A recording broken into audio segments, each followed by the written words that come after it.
Hoy es día 8 de mayo. Hoy es día de vivir del cuento.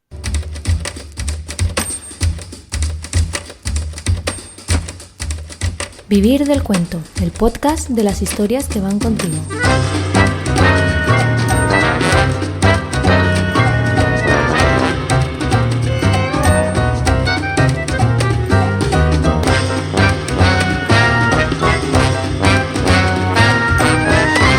Hola, soy Robert Sendra y os doy la bienvenida a Vivir del Cuento, el podcast de los lectores sin tiempo para leer, en el que el día 8 de cada mes podréis escuchar un relato sonoro vibrante y sorprendente mientras disfrutáis de la soledad, porque estos días he vuelto a comprobar que la radio y por extensión el audio, el mundo de los podcasts, es el complemento ideal para disfrutar de la soledad, pero no dejar de tener un poquito de compañía. Lo he vivido el famoso lunes oscuro, el lunes del gran apagón en España. Lo he comprobado también en las noches de insomnio que de vez en cuando vuelven, y lo comprobé también en la dolorosa y cruel derrota del Barça en las semifinales de la Champions contra el Inter, que después de esa, a mi entender, desgracia, el hecho de poner la radio, poner un programa deportivo y pasar un poquito el duelo escuchando las opiniones de los periodistas, pues calentaba un poquito el corazón. Y creo que esta proximidad, esta cercanía de la radio y del audio es quizás lo que más me gusta de este formato. Hoy tenemos con nosotros en el podcast a David Nubellas. Es un placer saludarlo para que nos hable de novelas, de cuentos, de muchas historias que tiene él en su mente, y ya veréis que es una mente muy creativa. ¿Qué tal, David? ¿Cómo estás? Buenas tardes, ¿cómo estás tú? Encantado de verte de nuevo, por Dios, teníamos esta cita pendiente hace un tiempito. Totalmente, hace 2 años que nos conocimos y ya era necesario consumar, digamos, este encuentro. Además, hoy nos traes un relato que ya me dirás, pero yo creo que Familia y Sangre, que es como se titula este relato, es muy representativo de tu literatura, ¿no? Quiero decir que guarda muchas características de tu forma de escribir, de inventar historias, de crear personajes. No sé si estás de acuerdo. Sí, estoy de acuerdo. Creo que Familia y Sangre es un reflejo de mi manera de pensar. Creo que llega un momento en que hay muchas historias que son muy iguales y a mí siempre me gusta darles una vueltita y Y siempre se me pasa por la cabeza qué pasaría si las cosas no son como todos creemos, y si los buenos no son buenos, y si los malos no son malos, o al menos no son buenos absolutos y malos absolutos. En este caso nos presentas una tragicomedia en la que una pareja que, por decirlo de alguna manera, no ha tenido demasiada fortuna en la vida, planea un golpe, su gran golpe, para cambiar la suerte que han tenido hasta la fecha. Y es verdad que su suerte cambia, aunque no como esperaban. Como tú decías, siempre hay este punto de lo inesperado. ¿Cómo surgió la idea para escribir esta historia? Bueno, como tú bien dices, es una pareja de ingenuos, es una pareja de perdedores en el fondo, que al final acaban ganando. Pero bueno, inventan un gran golpe y dentro de su torpeza consiguen darlo, pero con unas consecuencias absolutamente inesperadas, sobre todo para ellos. ¿Cómo me vino a la cabeza? Fue por una noticia, por un titular de un periódico donde hablaban de un secuestro. Eran 4 líneas, pero esas 4 líneas me abrieron el mundo de decir, ¿y si pudiese pasar eso? Y cuando hay una idea que me hace sonreír, y si esa idea me sigue en la cabeza al cabo de 3 horas, digo, aquí hay algo que merece la pena. Y quiso explotarlo, realmente dudé si hacerlo como novela o como relato, pero yo creía que compactado, como si fuera un caldo, a ver, creme de pollo ahí todo compactado, eh, podría estar bien, y yo creo que ha quedado un relato muy digno, ya me lo comentaréis. Doy fe que sí, y tenemos ganas de escucharlo, así que solo me queda preguntarte a quién se lo quieres dedicar. Este relato desde el primer momento se lo quiero dedicar a mi sobrino. Es un sobrino al que apenas veo porque vive en Madrid y yo viajo muchísimo, pero por Madrid apenas paso, pero al que quiero muchísimo, mi sobrino pequeño Víctor, el cual también aparece de alguna manera en el relato y es un relato que está pensado para él como un juego, como un pasatiempo. Muy bien. También tu última novela, Mil años de perdón, también está dedicada a Víctor, ¿verdad? En este caso, a Víctor padre. El relato es de Víctor hijo y Víctor es mi hermano. Es mi queridísimo cómplice de noches de escuchar a José María García a las 12 de la noche, de gamberrerías, de brutalidades. Nos llevamos 1 año y medio, él es el mayor, él morirá antes, pues ala, ya se apañe. Pero realmente nos tenemos un amor extraordinario. Pues la cosa va de Víctors, así que vamos a ofrecerles este cuento. Y si te parece, tú y yo nos emplazamos a seguir charlando el día 18 para conocer un poquito más sobre tu proceso creativo. Ahí estaremos, evidentemente, con todas las ganas del mundo. Mil gracias.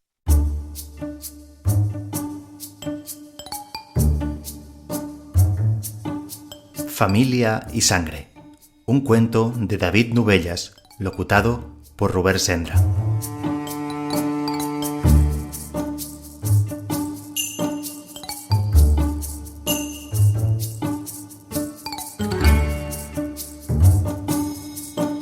Era tan ridículo y descabellado que nada podía salir mal.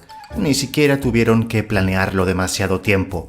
Eddie creía recordar que lo que más le costó fue convencer a sus sonsoles de que era el camino correcto. A pesar de tener la apariencia de un delito, y si lo parecía era porque, efectivamente, estaban a punto de cometer uno, pero habían llegado a un punto en el que, si no arriesgaban, no tenían futuro, y eso era lo que más les horrorizaba.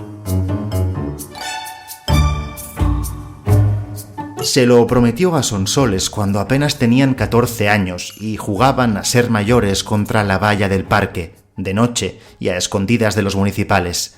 Pasaban el día juntos en clase y al atardecer quedaban frente al Hermanos Peláez, el salón de juegos donde tenían vetada la entrada por edad e inexperiencia, pero que les servía de referencia desde que tenían uso de razón.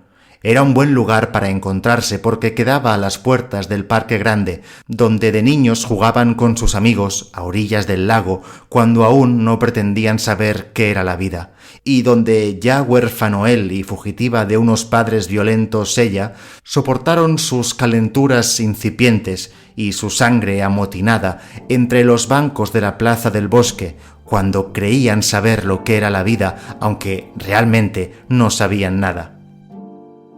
Allí se contaron sus primeros miedos y sus primeras turbaciones, ahogaron el nerviosismo de las primeras veces, anegado bajo litros de colonia Chispas, y se juraron amor eterno, sin saber lo que era el amor, y mucho menos sin poder abarcar el alcance de lo eterno. Te cuidaré siempre, mi perla, prometía él, febril y enamorado, de esa manera tan tierna, rotunda y falsa, en la que solamente se enamoran los adolescentes, de esa forma tan desbocada y peligrosa.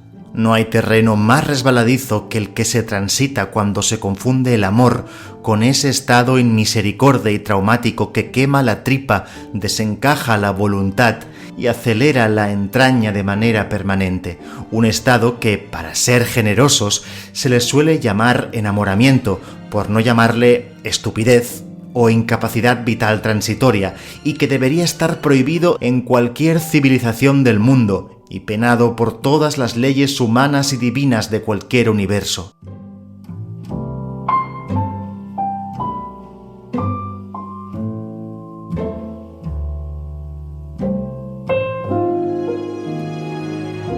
Se ennoviaron porque era lo natural, se desearon y se amaron todo lo que pudieron, que era mucho. A veces, las más, La cantidad de amor no tiene nada que ver con la calidad y frecuentemente es mucho mejor querer con menos ardor y con más tino. Pero para ellos avanzaron los años y siguieron juntos. No sabían ya si por inercia, por costumbre, por miedo a separarse o vete tú a saber porque quizá estaban hechos el uno para el otro. La rebeldía de la adolescencia llevó a Eddie a dejar los estudios y a buscar una forma de ganar dinero. También tuvo algo que ver que sus padres quedaran hechos pedazos, carbonizados dentro del coche cuando se salió de la carretera. El muchacho tardó varios días en llorarles y 2 semanas en emplearse en una empresa de mudanzas, de aprendiz, que no estaban ni los tiempos ni su musculatura raquítica como para tener miras más altas por el momento. Sonsoles no quiso dejar su vocación de niña y no paró hasta que fue auxiliar de veterinaria que, de una manera sorprendente, le iba a servir en un futuro, aunque ella todavía no lo sabía. Con sus primeros sueldos, tan esperados como anoréxicos, se atrevieron a hacer planes y soñaron con lo que no debían, pero eran unos chiquillos, nadie les podía prohibir su voluntad de equivocarse y de esperar que el futuro fuera generoso.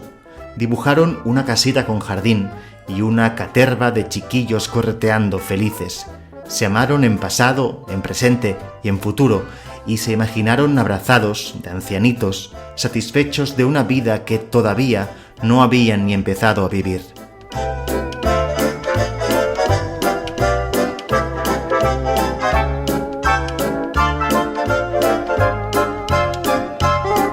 Y llegó el almacén de las afueras del pueblo, una nave cochambrosa comprada por 3 duros y reconvertida en vivienda. Sencilla, calurosa en verano y congelada en invierno, pero digna y llena de sueños, que es lo que le dan a 4 paredes la categoría de hogar. Era enorme, con una parcela desparramada delante de la puerta, una tierra yerma que había que mimar mucho para que pariera algo decente, un granero destartalado, amplio y oscuro, y una superficie interior irreverente, con 2 desagües para baños y cocina, y un tejado de uralita que, cuando llovía, interpretaba una sinfonía rotunda y metálica. Eran felices y para celebrarlo él dejó las mudanzas, harto de jugarse el espinazo por un mojón de sueldo, y entró como vigilante, uno de tantos, en Huarte, la mayor empresa de la villa, propiedad de don Alberto Huarte, un hijo de puta cincuentón temido en toda la comarca, casado con un engendro y presunto padre de 2 niñas pijas que parecían un calco de su madre, lánguidas, mortecinas y de un rubio imposible. Mejoraron un poco, muy poco.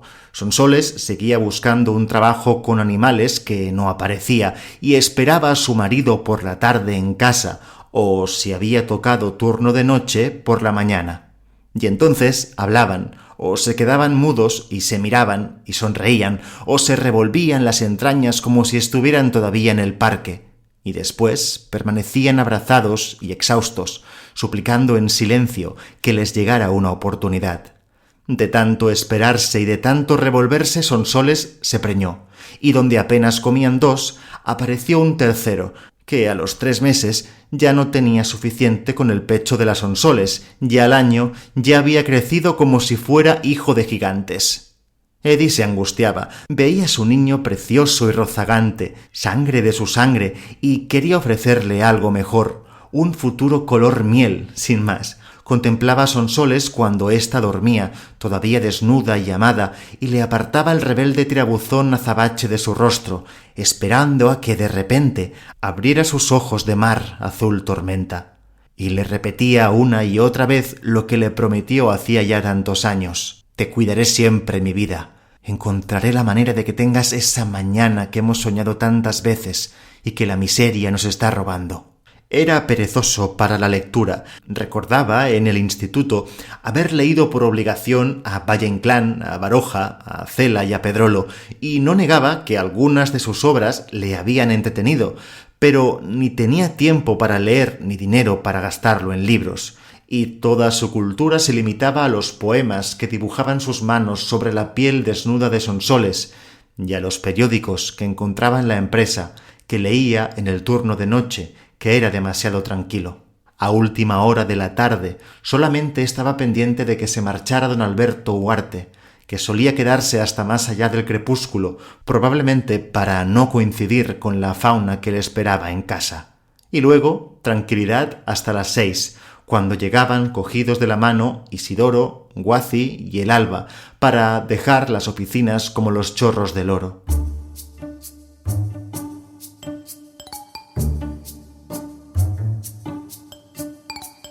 Fue un periódico el que le regaló el germen de un futuro que las casualidades y un poco de imaginación convirtieron en un plan.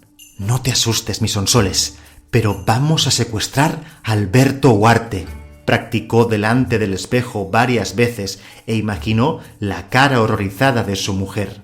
Un secuestro exprés lo llaman hoy en día, limpio y rápido. Lo agarramos, no sé cómo aún, lo traemos aquí, que está lejos de todo, y pedimos unos cuantos miles por devolverlo sano. Cobramos, él vuelve a su vida y nosotros podemos empezar algo nuevo. Discreto para no levantar sospechas, pero nuestro, de los tres, algo que nos merezca la pena. Sonsoles sonrió cuando su hombre le contó el plan.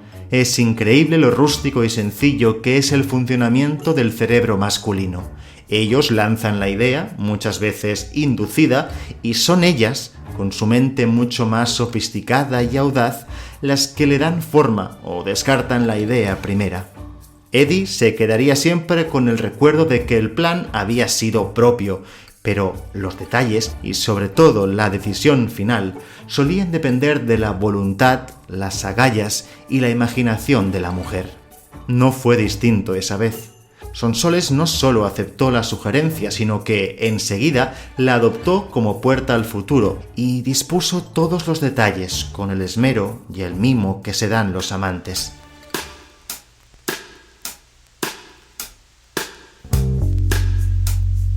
El día en que Eddie llegó del trabajo y le dijo que habían fallado los sistemas de seguridad, que las cámaras no recogían imágenes y que tardarían 24 horas en arreglarlo, entendió que había llegado el momento. Dio al pequeño Tomás, que justo cumplía 18 meses, su toma de la tarde, primero en ambos pechos y luego con un biberón de leche con cereales y un potito de melocotón, desordenado todo como sus vidas. Esperó a que eructara y se quedara amodorrado. Sabía que dormiría como un bendito durante más de 7 horas, lo cual le daba margen suficiente.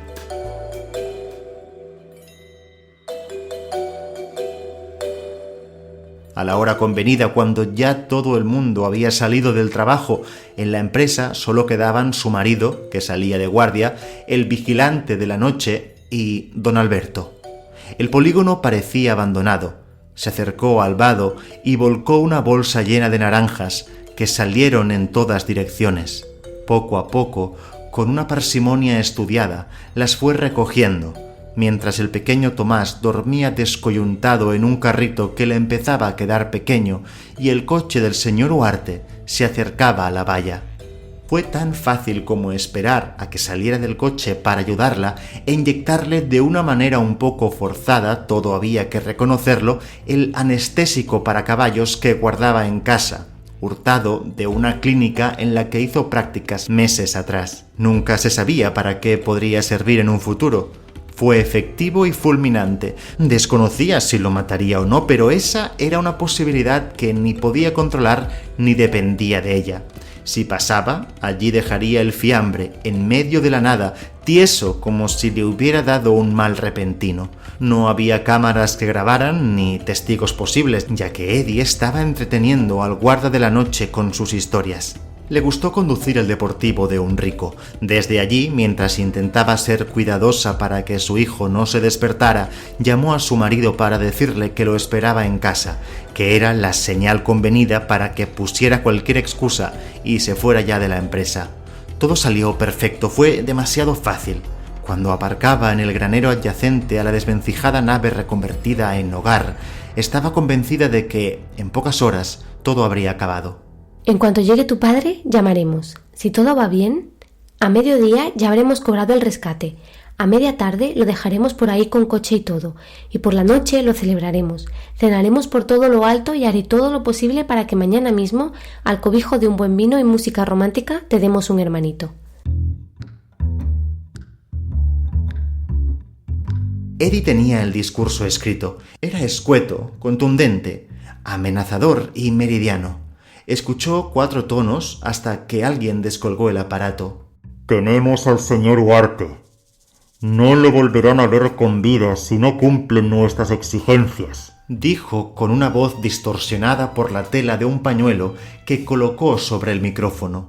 Nunca hubiera imaginado tal respuesta. Creo que se equivoca. ¿Por quién pregunta? Colgó descentrado y comprobó que el número fuera el correcto y que lo hubiese marcado bien. Lo había conseguido de la agenda de la secretaria particular del señor Huarte. Privilegios de un guardián de noche. Lo intentó de nuevo y con el mismo resultado.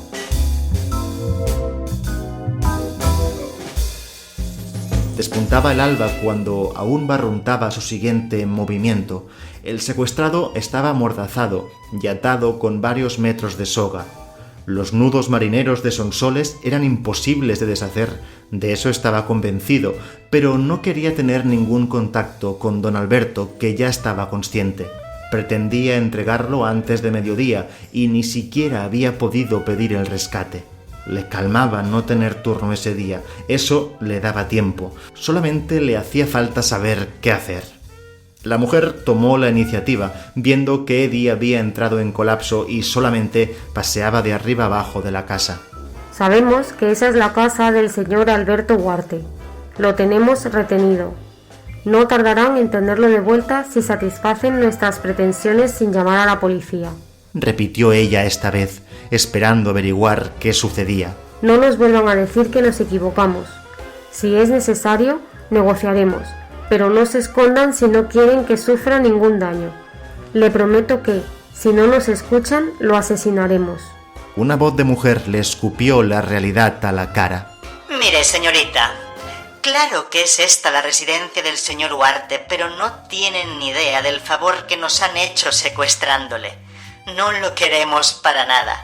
Ahora sean consecuentes y valientes y liquídenlo, se lo pido por Dios. Ese hombre es inaguantable. Tienen ustedes mi permiso para pegarle 2 tiros. El mío y el de mis 2 hijas. Les tendremos en nuestras oraciones. Que Dios les bendiga. Buenos días.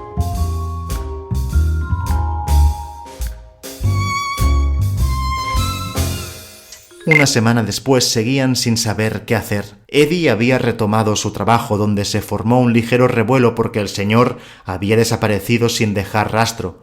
Pronto tomó las riendas del negocio su esposa, que, al parecer, se mostraba desconsolada porque había recibido una falsa nota de su marido diciendo que no le buscara, que se había ido a otro continente a empezar una nueva vida con una tal Irina Solokova, una rubia oxigenada que nadie sabía quién era. La señora Huarte, teatralmente despechada, había decidido que tenía que luchar por las familias de todos los trabajadores de la empresa y que, pese a su desolación, haría de tripas corazón y se encargaría del negocio. Sonsoles intentaba tener el mínimo contacto con el secuestrado, pero había que alimentarlo y acompañarlo al baño. No se hablaban. Solamente él le pedía explicaciones y le rogaba que le dejara ir, que le daría lo que fuera. Pero ella no le contestaba y tiraba de la cuerda hasta que el hombre avanzaba a saltos hacia el baño, donde hacía aguas menores, e incluso mayores, con la muda y asqueada vigilancia de la mujer, que no hablaba porque no sabía qué decirle y no se atrevía a contarle la verdad, esa que decía que su familia, su puñetera y perfecta familia, se había desentendido de él.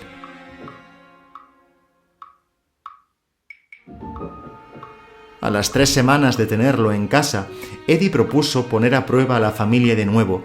Estaba convencido de que todo era un farol y que esperaban en casa Huarte que el marido fuera liberado de su cautiverio si mantenían esta pose de pasotismo y aprovechaban el desconcierto de los secuestradores. «Una prueba de fuerza, Sonsoles de mi vida», le susurró él, mirando a un lado y a otro, aun sabiendo que no había nadie en varios kilómetros alrededor.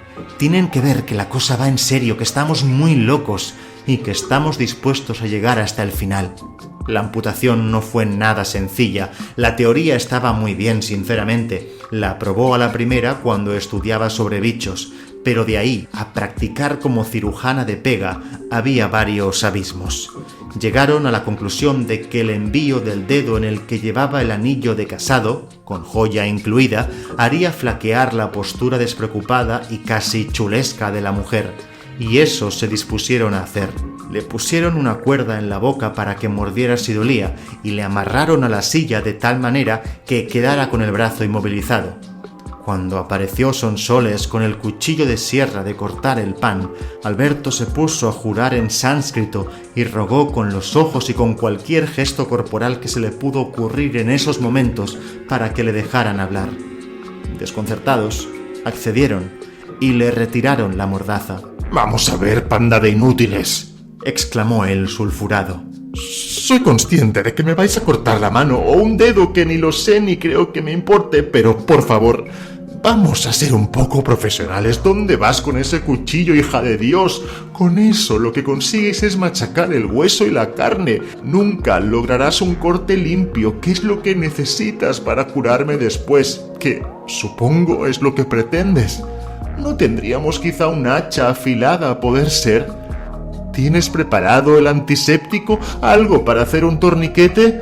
Joder, vaya mierda de secuestro estáis haciendo, muchachos. ¿Eso es lo que le vais a enseñar al chiquillo? Alberto conocía perfectamente al pequeño Tomás porque su madre iba a verle muchas veces con él en brazos o pegado a una teta, succionando como un poseso. Eddie apareció triunfante con un hacha que había encontrado en el granero, al lado del coche que seguía varado allí, como si fuera una ballena triste y olvidada. Se la mostró tímido a Alberto. Este la examinó y dio su aprobación. Hubo menos sangre de la que pensaban los tres. El pequeño Tomás entró corriendo en la habitación justo cuando el dedo caía al suelo. Se acercó al amputado y le pasó la manita minúscula por la cara, sudorosa y blanca, como ofreciéndole consuelo en una escena absurda. Entretanto, su padre vomitaba sobre los matojos de la jardinera de la entrada. A la mañana siguiente, Sonsoles volvió a llamar a la casa de los Huarte para exigir el rescate. Vamos a ver, Sonsoles jurado, espetó la señora de la casa. No sé cómo decirte que no quiero para nada que ese señor vuelva. Como ves, tenemos vuestros nombres, cosa bastante fácil, después de que nos llamaseis desde vuestro móvil. 2 cosas te voy a decir. Puedes cortarle a cachitos, que, si me lo pides, creo que hasta te ayudaría. Y por otra parte, si lo soltáis o vuelvo a verlo alguna vez, te garantizo que iré con vuestros datos a la policía para que os detengan por secuestro, tortura, extorsión e imbecilidad. Ya veremos entonces qué será de ese hijo vuestro tan mono que es. Fue la última conversación que tuvieron con la familia del secuestrado. Ni siquiera supieron que en la mansión Huarte, esa misma noche, el dedo amputado sirvió para realzar el sabor de una sopa de verduras que devoraron las 2 hijas, que llegaban famélicas de clases de equitación.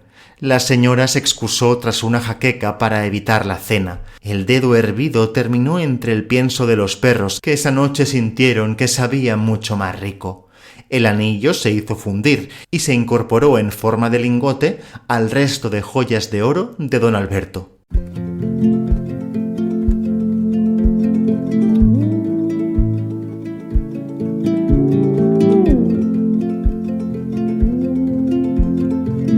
Ahora eran 4 en la familia, el matrimonio, un hijo precioso y un secuestrado que no pintaba nada allí, pero que no podían hacer desaparecer.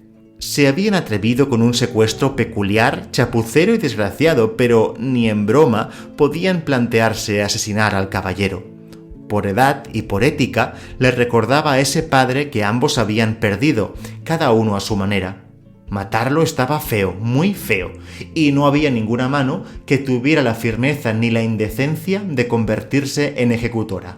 Sobre todo cuando Alberto se pasaba las horas jugando a las adivinanzas con Tomás. Poco a poco fue incorporándose a sus vidas. Al cabo de unos meses de tenerlo entre ellos, siempre atado en una silla, le dejaron abierta la puerta de la habitación que hacía las veces de cárcel. Lo vigilaban, pero sin el celo ni el desespero del principio. El pequeño crecía con Alberto, se le subía en el regazo y cuando estaba aburrido le pedía que le explicara cuentos e historias. El hombre nunca lo había hecho con sus hijas y los inicios fueron torpes, pero en pocos meses inventaba fábulas que provocaban las más variadas sensaciones en el niño, que reía, sufría y se apasionaba con los personajes y pedía una y otra vez que no parara y que le contara más. Cuando televisaban partidos de fútbol, pronto empezaron a colocar la silla de don Alberto al lado del sillón de Eddie. Discutían, gritaban y se desesperaban cuando fallaba su equipo. Si alguien hubiera mirado por una ventana que no existía, habría jurado, sin ninguna duda, que se encontraba ante una tierna escena familiar, donde abuelo, hijos y nieto compartían confidencias, juegos, sueños y macarrones.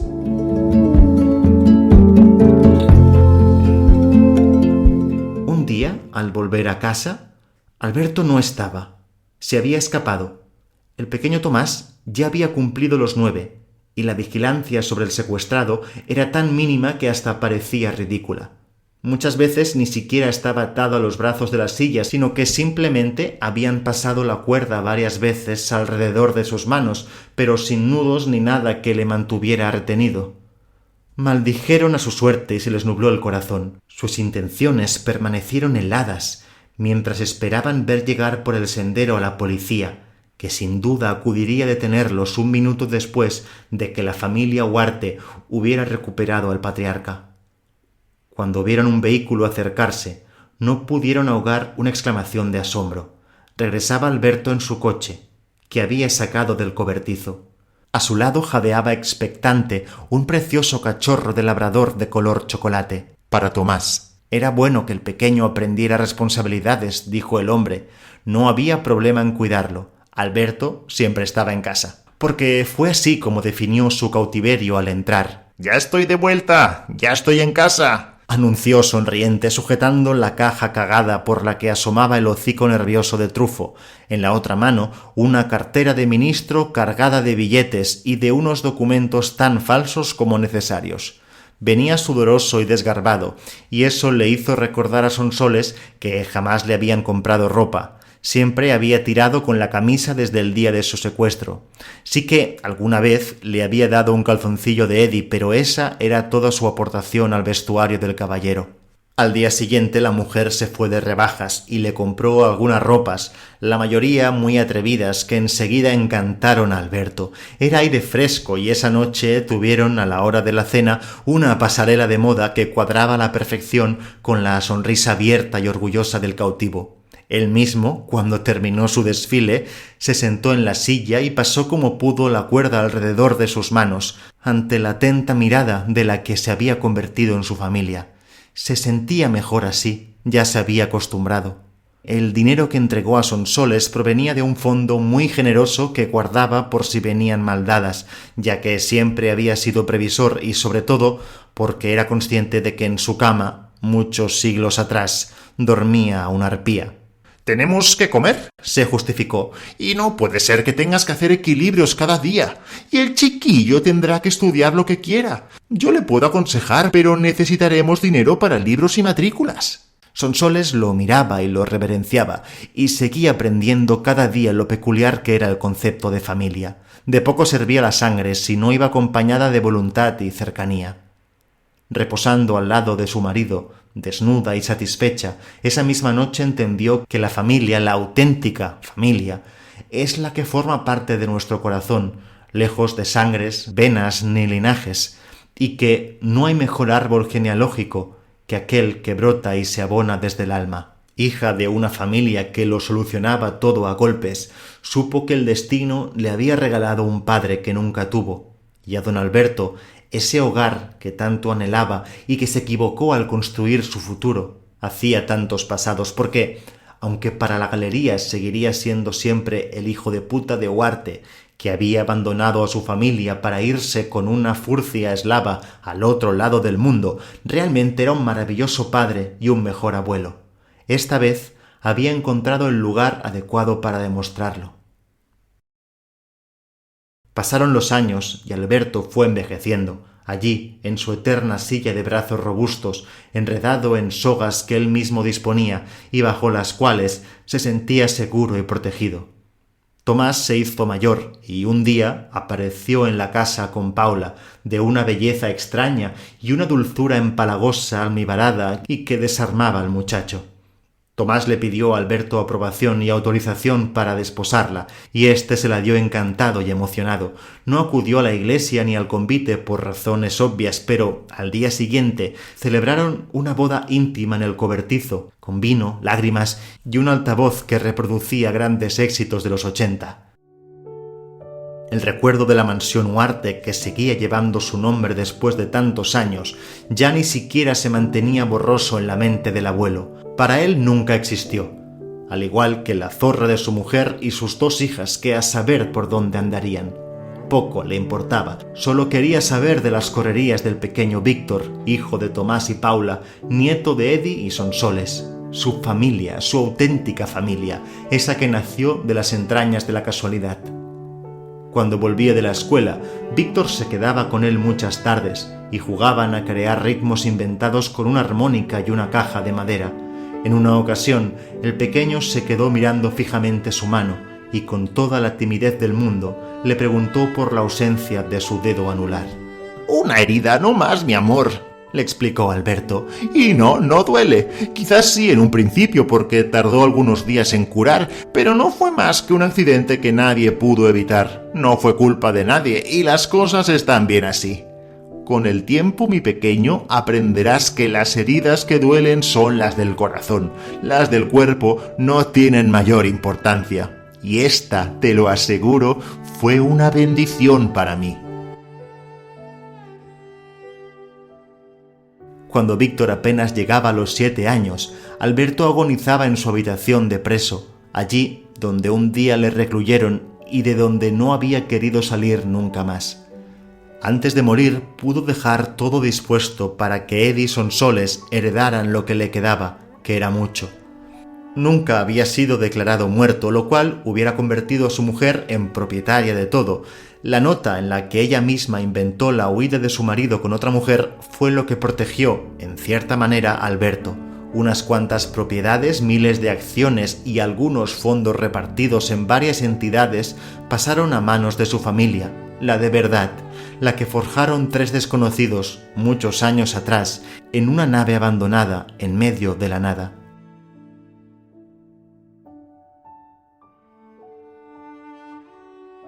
Y poco a poco se fue yendo, con la misma suavidad del aroma de los jazmines en primavera. Le rodeaba su familia, algunos llantos, muchos, y todo el orgullo y el amor del mundo. Horas después, el pequeño Víctor se acercó respetuoso y solemne al ataúd abierto de Alberto Huarte y se encaramó a la silla bajo la atenta mirada de sus padres y sus abuelos.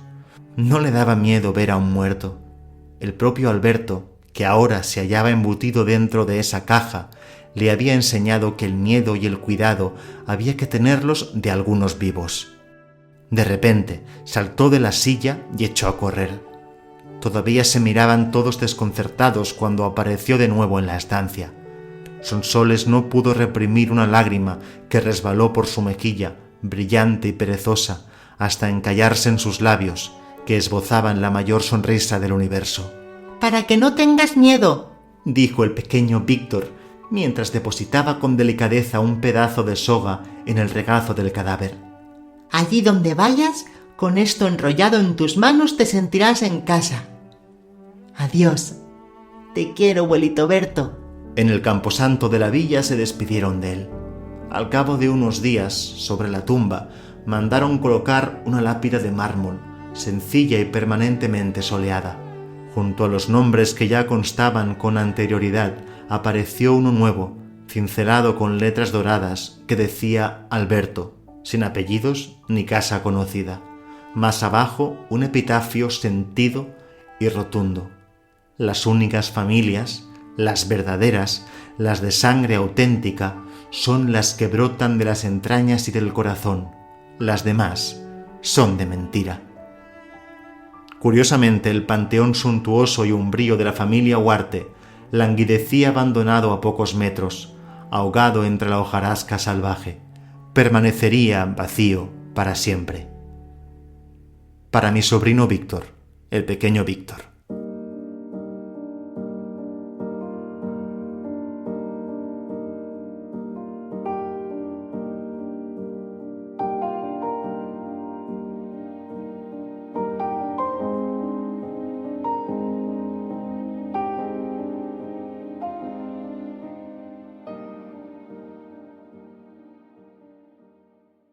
Pues hasta aquí el programa de hoy. Recordad que el día 18 de mayo tenéis una nueva cita en Vivir del Cuento porque vamos a charlar con David Nuvellas sobre su proceso creativo. Gracias por darle vida a este cuento. Un abrazo.